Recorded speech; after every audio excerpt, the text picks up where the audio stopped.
So hello guys, আমি চরচড়ি চলে এসেছি চরচর করতে করতে আবারও আরেকটি মেকআপ ভিডিও নিয়ে। মেহেরজানের সিম্পল মেকআপ ভিডিও। আশা করছি আপনাদের কাছে এই ভিডিওটা ভালো লাগবে না, তারপরও আপনাদের মন চাইলে ভিডিও দেখতে পারেন, না হলে স্কিপ করে চলে যেতে পারেন, একান্তই আপনাদের ব্যাপার। তো শুরু করা যাক। আমি প্রথমেই মেহেরজানের চোখটা সাজাই নিতেছি, কারণ আমি প্রফেশনাল মেকআপ আর্টিস্ট। তো প্রথমে আমি চোখই সাজাবো, অন্য কোথাও ধরবো না। প্রথমে শেড লাগিয়ে নিব। শেডটা এমন ভাবে দিব যাতে মনে হবে এটা চশমার হ্যান্ডেল। এরপর ক্রিম আপার মতো নাকটাও কেটে নিব। নাক কাটা শেষ হলে তারপর গাল কেটে নিব। ও না, চুটকির মতো লাল করে নিব। আমি এখন এত কথা বলতে পারবো না, আপনারা দেখতে থাকুন কি কি করি। আমি বইলা দিলেও আপনারা দেখবেন কি করতেছি। এখন আবার অনেকে বলতে পারেন এতটুকু পোলা পান্ডে সাজাইতাছি, আমি কি ইচ্ছা করে সাজাই? ওরা আইসেই আমার দেখায়, কথা বলতে পারে না ঠিকই, কিন্তু আইসা বুঝাইতে পারে। জরায় যে লিপস্টিক দিব, কাজল দিব, সবকিছুই বুঝাইতে পারে।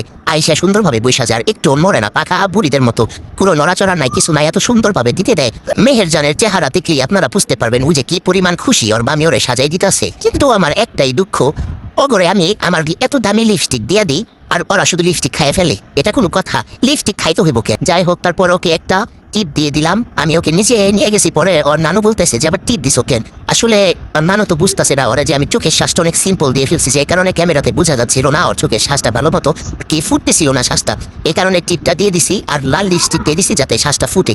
কিন্তু এই বেচারি তো লিপস্টিক খাইয়েই উঠছে, এখন তো শুধু টিপই দেখা যেতেছে। লিপস্টিক তো খেয়েই ফেলছো তুমি। তারপরে আমার লিপস্টিক দেওয়া যে মামা কেন নষ্ট করস লিপস্টিক? তারপর আমি মেহেরজানকে জি মা, ওকে। তারপর আমি মেহেরজানকে কাপড় পরাই দিব টুনটুন মসির মতো। আমি হলো একের মধ্যে সব। আমি সাজাই, আমি কাপড় পরাই, আমি ফটোশুট করি। পার্লারে যেমন একজন সাজায়, একজন কাপড় পরায়, একজন মাথা বেঁধে দেয়, আমি হলো একের মধ্যে সব। আমি নিজেই একা সব কিছু করি। মেহেরজানের টুনটুন মসি শ্বাসটা কেমন হলো আপনারা জানাবেন। সেই পর্যন্ত সুস্থ থাকুন, ভালো থাকুন, আল্লাহ হাফেজ।